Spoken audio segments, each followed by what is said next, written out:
Hey folks, I'm Mitch. This is Stone Coat Countertops. I'm going to show you simple to follow countertop recipe on how to pour a caramelized marble right out of a bucket. Stay tuned and enjoy the video.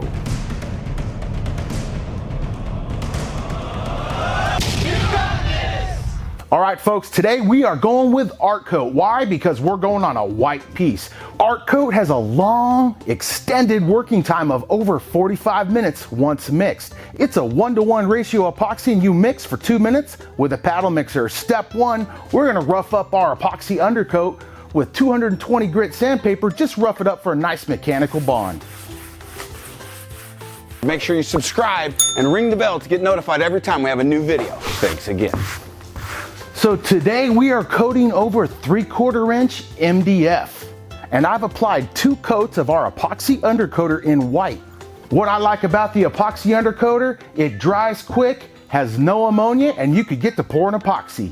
After sanding, it's time to tape the edges. We tape the front and side edges to keep the epoxy from flowing over prematurely as we're pouring out our exotic pour. This is an optional step, but gives you fantastic results.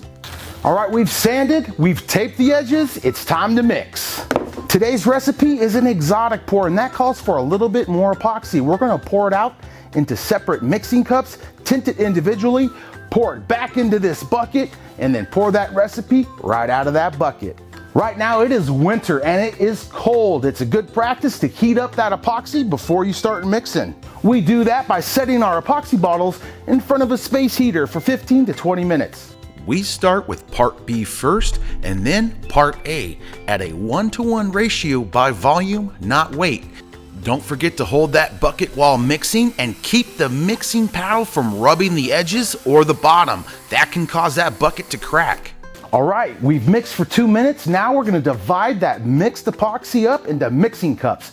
We're gonna dye part of that opaque white. We're gonna dye some of that brown and add a little touch of diamond dust, because every project is better with diamond dust.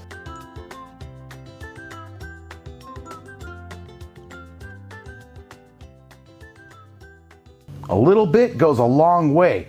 Our liquid epoxy dyes are very concentrated. Be sure to jump on over to our website, stonecoatcountertops.com, to see the dozens of other color options we have to offer. Metallic powders, spray paints, and even glitters. Our epoxy dyes mix in very quickly. Board is sanded, edges are taped, epoxy is mixed and tinted. Now we're gonna take that tinted epoxy and randomly pour it back into this mixing bucket, and then it's time to create that countertop. Let loose and let the good times roll. Here comes the fun part. Randomly pour into the larger mixing bucket the assorted colors of tinted epoxy.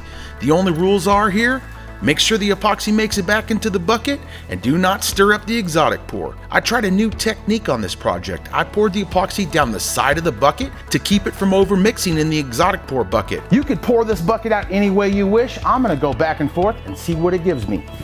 Slowly, in whatever pattern you choose, pour out your exotic pour bucket.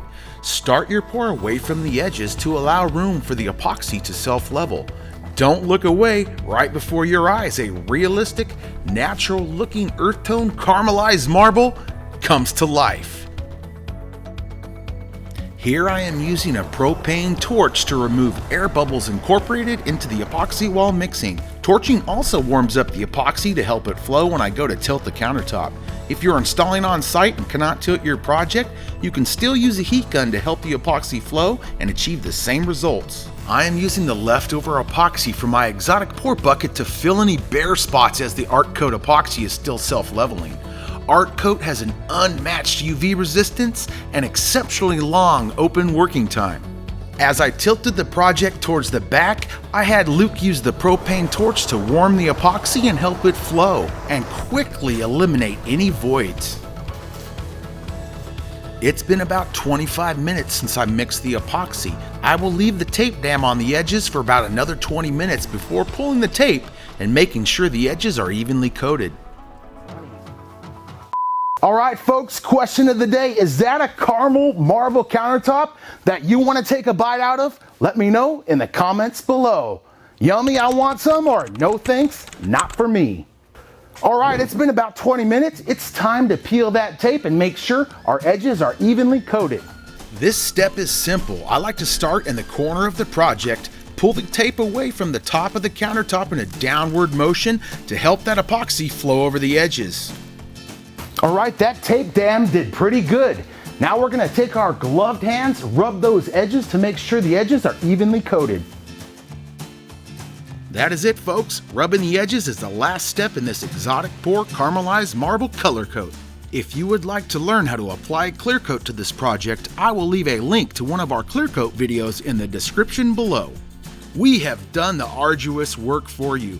If you would like to create a caramelized marble countertop for yourself, we put together everything needed from Stone Coat Countertops to replicate this project in kits perfectly sized for your kitchen.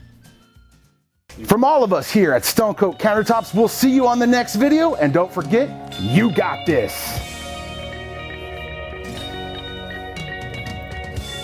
Thank you so much, Luke.